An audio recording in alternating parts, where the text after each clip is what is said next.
Essa manhã eu tenho uma nota de falar com você sobre comunhão. A comunhão com Deus é uma coisa muito sagrada, irmãos. Acabávamos de cantar agora uma canção sobre a obra de Cristo.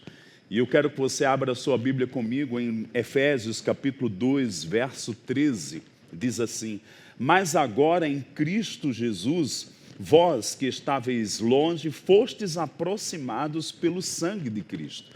Foi muito caro o preço que ele pagou para que a gente não viva tudo, a plenitude de tudo que Deus tem para as nossas vidas. Ainda em Efésios 2, o verso 17 ao 20, vamos ler? E vindo evangelizou paz a vós outros que estáveis longe, e paz também aos que estavam perto, porque por ele, ambos, falando de judeus e gentios, temos acesso ao Pai em um Espírito. Agora já não sois estrangeiros e peregrinos, mas concidadãos dos santos, e sois da família de Deus, edificados sobre o fundamento dos apóstolos e profetas, sendo ele mesmo Cristo Jesus a pedra angular, no qual todo edifício, bem ajustado, cresce para santuário dedicado ao Senhor. Eu considero a carta de Paulo aos Efésios uma carta onde a identidade da igreja é transmitida de uma forma muito poderosa. Quando pensamos nisso, eu também volto um pouquinho lá em Atos, no capítulo 2, verso 42 e diante, diz que naquele momento do boom, da explosão da igreja, eles perseveravam em 4 coisas: na doutrina dos apóstolos, no partir do pão, nas orações e na comunhão.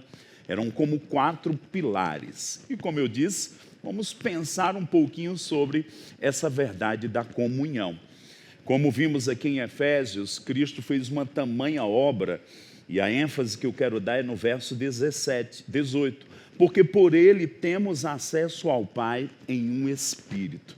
Irmãos, o Velho Testamento era muita cerimônia e pouca intimidade. Mas o Novo Testamento, Jesus tornou esse caminho tão acessível e nós não podemos viver aquém disso. A Bíblia diz em Coríntios, no capítulo 1, verso 9, que fomos chamados à comunhão do Filho. E essa comunhão é uma coisa muito sagrada a ser desenvolvida. Nós precisamos pensar, por exemplo, quando o filho pródigo voltou, ele era filho de fato, mas ele tinha perdido a consciência de intimidade com o pai. Ele precisou, vamos pensar e jogar assim, aprender a ser filho novamente. E o papel na igreja que nós temos é de vivenciarmos isso na individualidade, mas também na coletividade. Eu fico pensando lá no livro de Hebreus, capítulo 10, 25, uma grande instrução sobre nos congregar, estarmos juntos. Graças a Deus por recursos atuais hoje que a gente pode ouvir mensagens, mas eu quero te estimular, você que está aqui e você que está aí me assistindo. Congrega. Que coisa tão sagrada é viver a vida de igreja. Há um poder de comunhão, há um poder quando estamos juntos, há um poder de servirmos juntos e sermos tocados pela unção coletiva, de maneira que aquilo vai nos colocar mais ainda conectados com Deus, mas também com os irmãos. Eu penso de uma forma equilibrada, muita gente pensa sobre a questão da comunhão com Deus, ela é individual, mas se eu deixo isso tão exclusivista, eu vou me achar melhor do que os outros. Mas quando eu penso na comunhão com Deus, mas também tendo comunhão com Deus, com os irmãos, isso me faz pensar de uma forma muito coletiva, de uma forma onde a gente vai experimentar o final do versículo que dissemos aqui, do 21, Efésios capítulo 2. Estamos sendo edificados sobre o fundamento dos apóstolos, onde Jesus é a pedra angular, e ele diz no 21, no qual todo edifício bem ajustado cresce para santuário dedicado ao Senhor. Por que isso? Porque podemos buscar a Deus sozinhos, mas quando buscamos juntos, nós vamos experimentar algo que a Bíblia chama da unção coletiva. Nós vamos experimentar esse poder de eu faço algo para você ser cheio, você faz algo para eu ser cheio, e cheios do Espírito nós temos uma comunhão mais profunda com Deus. Pensando sobre comunhão, a gente ainda pode lembrar aqui sobre a mesa da comunhão. Que coisa tão sagrada é a mesa do Senhor. O que você pensa sobre a mesa do Senhor? Você deseja esse tempo de comunhão, de celebrar a ceia com os irmãos? Eu já fiz alguns momentos por uma direção sobre celebrar a ceia sozinho. Certa vez eu estava no avião e celebrei a ceia. Como foi isso, Maneco? Eu vi que a mulher vinha no carrinho, vinha com um suquinho de uva e tinha um pãozinho. Eu digo, por que não fazer uma ceia aqui? Eu tinha acabado de ler um livro da Bíblia e estava numa comunhão tão gostosa com o Pai. Eu digo, por que não uma ceia aqui? Depois que eu li sobre Smith Wigglesworth, que ele celebrava a ceia todas as manhãs, no devocional dele, porque ele queria ter a consciência do Cristo ressurreto, eu digo, isso inspira. Mas olhando para a Bíblia, nós vamos ver que a ceia deve ser celebrada no contexto da igreja também. Por quê? Esse ambiente de comunhão vai nos aprofundar no relacionamento com Deus. Irmãos, a Bíblia diz em Atos, lá no capítulo 4, 5, que os discípulos, pessoas de fora, chegavam e sabiam que eles tinham estado com Jesus. A comunhão com Jesus na ceia é algo que rompe apenas uma memória. Já pensou no que ele disse, onde tiverem 2 ou 3 reunidos no meu nome, eu estou no meio de vocês? Já pensou que ele apontou para nos reunirmos, para ter comunhão uns com os outros, mas também com ele e um com os outros? Eu fico cuidadoso com tempos como os que estamos vivendo, no contexto fora da igreja, onde todo mundo vive para si mesmo. Mas, irmãos, congregar, estar com os irmãos, estarmos reunidos, se você continuar lá em Atos 42, diz que eles se reuniam no templo, mas também de casa em casa. Eles não perdiam a oportunidade de estarem juntos e de celebrar o Senhor quando estavam juntos. Por quê, irmãos? Porque Deus vai fluir no nosso meio. Esse reunir-se é algo muito sagrado. Quando eu penso nos valores do nosso ministério, eu podia destacar aqui 3, que é unidade e amor, edificando vidas e servindo uns aos outros. Nesse ambiente de comunhão, nós podemos construir algo muito sagrado. E eu queria te estimular, você que está aqui, você que está aí me ouvindo, não deixa de congregar, vivencie essa vida de comunhão de igreja, porque nesse ambiente Deus vai fazer com que coisas gloriosas sejam liberadas sobre nós. Coisas vão ser dispensadas do céu. A Bíblia diz que somos dispenseiros de Deus. E não só os ministros. Cada crente vai ter algo para compartilhar no culto, no reunir-se junto. Afinal, temos comunhão com Deus para sermos canais dele. E eu declaro, irmãos, que as nossas vidas sempre vai ter algo para que a gente possa compartilhar. Mas quando nos reunimos na igreja, vai ser um transbordar, vai ser uma confirmação daquilo que Deus tem nos dado no secreto. Jesus disse que aquilo que receberíamos no secreto, nós anunciaríamos nos telhados. Eu declaro que você sempre vai ter algo para compartilhar, porque você está se tornando um homem e uma mulher de comunhão. Por um tempo, e na nossa infância cristã, a gente depende da maturidade de outros. Mas à medida que a gente vai crescendo, a gente vai desenvolvendo essa intimidade e nós também vamos aprender a receber de Deus para compartilhar. Olhando para a vida e o ministério de Jesus, me chama muita atenção que ele orou no início, antes de entrar naquele deserto. A Bíblia diz que ele orou, os céus se abriram, ele teve tempos de oração no deserto. A Bíblia também diz que ele orou no último momento dele, lá na cruz do Calvário. Orou por aquele homem que estava lá dele, né, conversou com os discípulos. Mas às vezes a gente não percebe quantos momentos de oração Jesus teve nos 3 anos e meio da vida e do ministério dele. Por que eu falo isso? Porque o que ele dava no dia, ele recebia nas noites. Há um texto no livro de Isaías 54, diz que Jesus, ele não só falava como erudito, de forma inspirada e que transmitia vida, mas diz que ele tinha ouvido de erudito. Isso me diz que ele parava para receber do Pai. Irmãos, a gente só vai ter o que dá quando a gente recebe. E eu declaro que Deus está levantando crentes fortes, igrejas fortes que têm comunhão com Deus, e que quando a gente está junto, nós vamos ver os céus abertos, porque Ele vai se mover, vai ser como diz exatamente lá no texto do Salmo 133, quão bom e suave é que os irmãos vivam em união. É como óleo precioso que desce sobre a cabeça a barba de Arão. Irmãos, quando a gente vive essa comunidade, temos comunhão com Deus, Deus vai confirmar com vida, com bênção, com unções, com coisas que olhos não viram, ouvidos não ouviram e que Deus tem preparado para a gente. Eu declaro que cada reunião que nós fizermos, seja de 2 ou 3, no meio da rua, na casa, mas na igreja, nós vamos ver os céus abertos. Porque quando temos comunhão com o Pai, nós vamos ter coisas do Pai para compartilhar. Eu declaro que cada igreja, Verbo da Vida, vai ser tão forte, que pessoas vão ser atraídas para esse lugar. Pessoas que estavam sem congregar vão dizer, esse é meu lugar, porque tem um banquete à mesa, tem um alimento espiritual, tem algo fresco, não é congelado, tem algo que vem da presença, tem algo que tem o princípio da vida, da própria natureza de Deus fluindo, e isso é muito sagrado. Há um texto também em 1 João, no capítulo 1, João, ao testemunhar o início da sua carta, ele diz assim no verso 1, o que era desde o princípio, o que temos ouvido, o que temos visto com os nossos próprios olhos, o que contemplamos e as nossas vidas apalparam com respeito ao Verbo da vida. E a vida se manifestou, e nós a temos visto, e dela damos testemunho, e vos anunciamos a vida eterna, a qual estava com o Pai, e nos foi manifestada.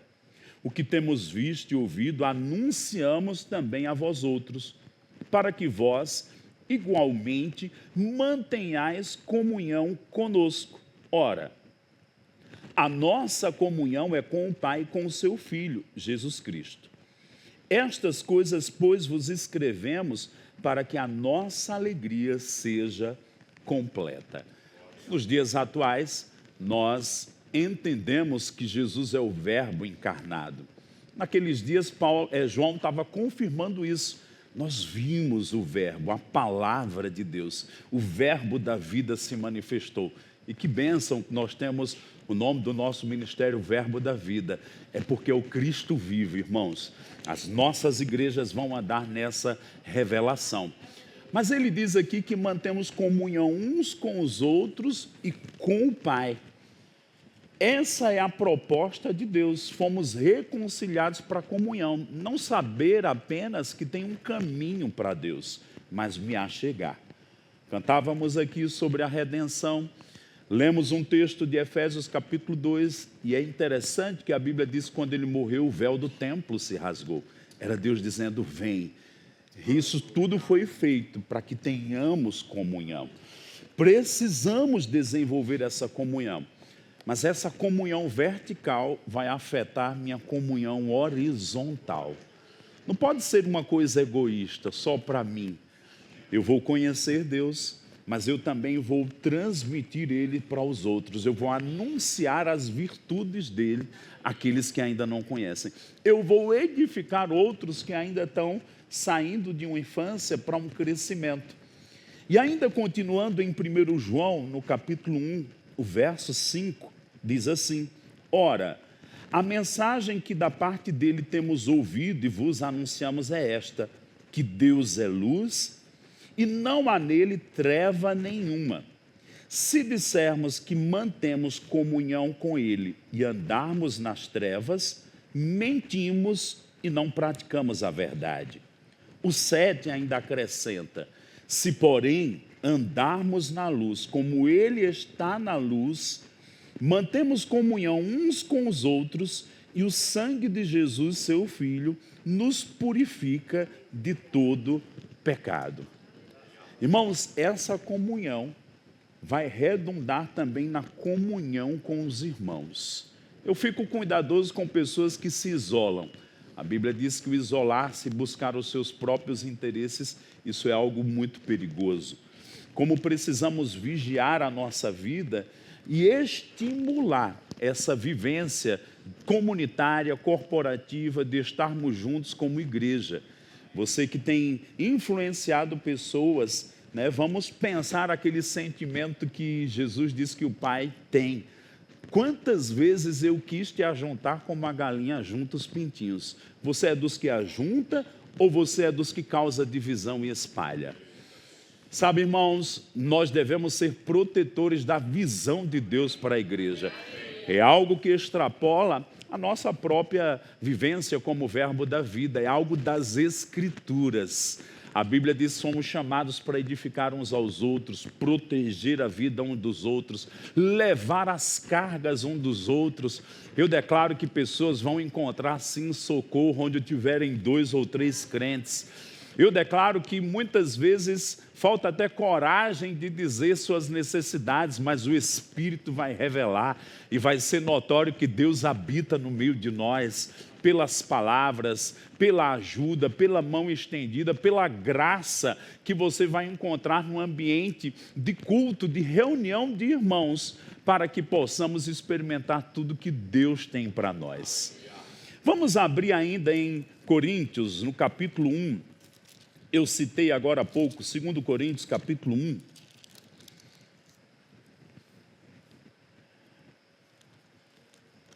Troquei as bolas. 1 Coríntios, capítulo 1, verso 9. Olha o que diz aí. Fiel é Deus, pelo qual foste chamado à comunhão do seu Filho Jesus Cristo, nosso Senhor. Que texto tão maravilhoso. Fiel é Deus, pelo qual foste chamado à comunhão. Diga comigo, eu fui chamado à comunhão. Você que está assistindo aí diz isso também. Fomos chamados à comunhão. E eu pergunto, você tem experimentado? Tem sido uma comunhão distante? Tem sido uma comunhão íntima? Você está no meio do caminho? Deus te quer face a face. A Bíblia diz em Êxodo, no capítulo 33, que Moisés falava face a face com o Senhor. Talvez você diga, mas era Velho Testamento. Mas que coisa tremenda, encontramos lá no livro de Hebreus, capítulo 2, que Jesus trouxe todos os filhos à glória do Pai.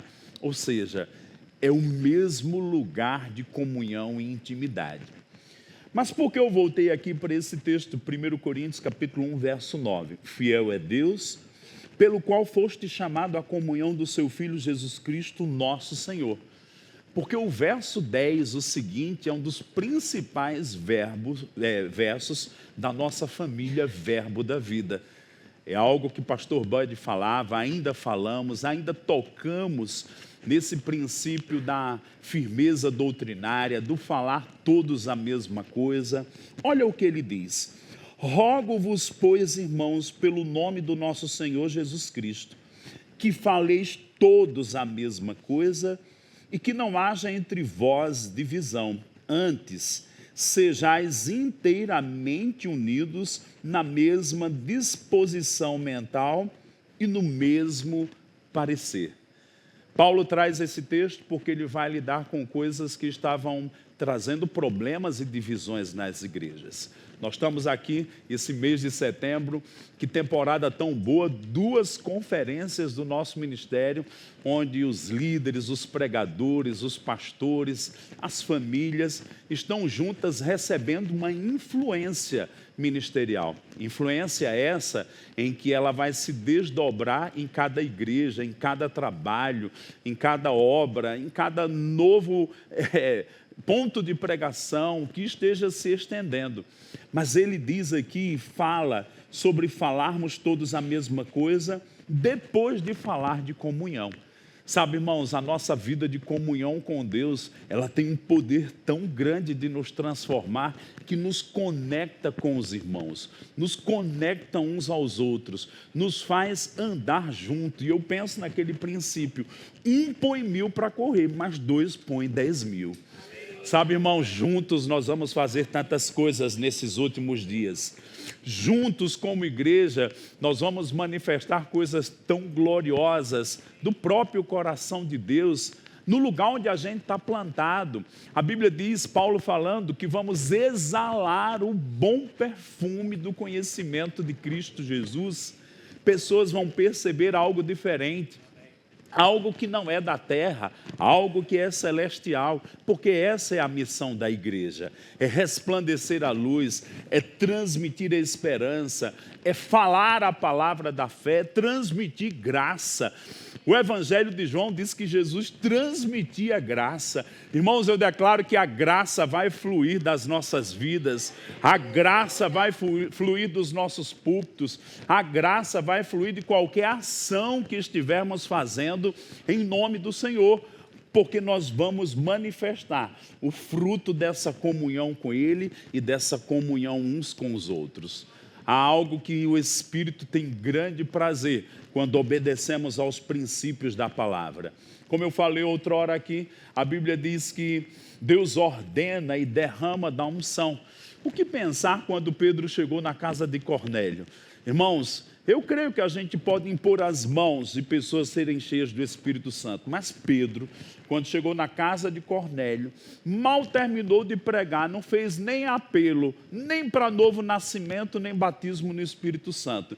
E a Bíblia diz que o coração daquelas pessoas estava tão receptivo para ouvir as palavras de vida que ele estava a transmitir, que eles foram batizados no Espírito Santo, ou melhor, nasceram de novo e foram batizados no Espírito Santo instantaneamente. Eu estou crendo que vão acontecer algumas coisas bem intensas nesses últimos dias, que vão romper, que nós vamos ver que Deus está se derramando, porque estamos caminhando de uma forma certa. Certo dia eu estava num lugar e um irmão falou para mim, disse, lembra quando você esteve aqui? Era um pequeno começo, era lá em Pedra de Guaratiba, ainda numa choupana de palha lá. E aí eu fui ministrar um dia de tarde, aí eu lembrava que o irmão tinha vindo para frente. E aí eu digo, você nasceu de novo naquele dia, não foi? Aí ele foi, eu nasci de novo naquele dia. Aí ele disse, mas não foi só novo nascimento, eu nasci de novo e fui batizado no mesmo momento. Sabe, irmãos, 20 anos, 15, 20 anos depois, eu estava esses dias também na escola do meu filho, e aí pagando lá, e uma garota atendendo, recebendo o dinheiro da escola em inglês, e aquela garota disse, posso contar algo? Eu digo, pode. Ela disse, há muitos anos, eu era criança, você foi na casa dos meus familiares, minha tia estava com depressão, e você foi para orar por ela. E eu disse, ah tá, e o que aconteceu? Aí ela disse, minha tia se trancou no quarto e disse que não queria lhe receber. E você ficou com minha mãe e ficou com minha avó na sala. E eu, tá bem, e o que aconteceu? Ela disse, quando você ouviu que ela não queria receber, você olhou de lado, pegou um paninho que estava numa mesinha lá ao lado, orou por aquele pano e disse, pode colocar sobre ela, que ela vai ser curada. E aí eu, tá bem, e o que aconteceu? Ela disse, ela ficou trancada. No outro dia, minha mãe colocou aquele paninho nela. Maneco, ela foi curada. Aí eu digo, e eu vim saber 20 anos depois. Ah, irmãos, nós vamos fazer algumas coisas pela fé. Deixa eu te dizer, confia que o Espírito de Deus vai se mover. A igreja é para fluir com o Espírito de Deus. Acabamos de ler aqui Efésios capítulo 2, que somos a habitação de Deus no Espírito. Mas ele disse algo, que nós vamos estar bem ajustados, bem conectados. Esse princípio de comunhão com Deus, comunhão com os irmãos, para sermos a habitação de Deus, vai fazer com que o Espírito flua individualmente e coletivamente através das nossas vidas. Já vamos caminhar daqui para o fim, mas vamos pensar algo que eu vejo como uma grande revelação que constrói uma verdade do Velho Testamento com o Novo. Quando Jacó fugia do seu irmão, aquele conflito familiar, ele se deita numa pedra e dorme naquela pedra, o mundo espiritual se abre para ele. Ele vê uma escada dos céus, onde anjos subiam e desciam, e Deus lhe dá uma palavra bem específica. Texto qual Jesus em João no capítulo 1 toma de volta aquela verdade, ele havia fluído com o Espírito de Deus E quando ele flui como Espírito de Deus, pessoas ficaram admiradas. Aí ele disse: vocês estão surpresos com isso? Eu quero dizer uma coisa para vocês. O Filho do Homem vai fazer uma obra tal, e vai ser notório que os anjos vão subir e descer sobre o Filho do Homem. Ele falava dos seus 3 anos e meio de ministério. E quando olhamos para a igreja é chamada casa de Deus, a andar também nisso. Mas há algo lá no texto de Jacó, quando ele acorda e fica assombrado com tamanha revelação, ele disse: que lugar assombroso é esse? Aí ele diz: é Betel. A palavra Betel significa casa de Deus. Não era o lugar físico, era a experiência. Aí ele diz: é Betel, casa de Deus. Mas depois ele diz uma frasezinha que eu acho que a igreja precisa entrar nessa revelação. Nós até temos a revelação de que somos casa de Deus. Mas ele disse Betel, casa de Deus, depois ele disse porta dos céus. A igreja não só é casa de Deus. Irmãos, quando a igreja chega num lugar, quando um crente chega num lugar, eu declaro que mesmo você esteja aí 2 ou 3 pessoas, os céus vão se abrir, as portas do céu vão se abrir, e Deus vai fazer coisas por nosso intermédio, pela nossa obediência. Pessoas vão ser alcançadas, salvas, tocadas, curadas, ministradas, apacentadas, porque os céus vão se abrir. E Jacó disse: casa de Deus, porta dos céus. Nós temos aprendido que somos casa de Deus, mas temos entendido que somos porta dos céus.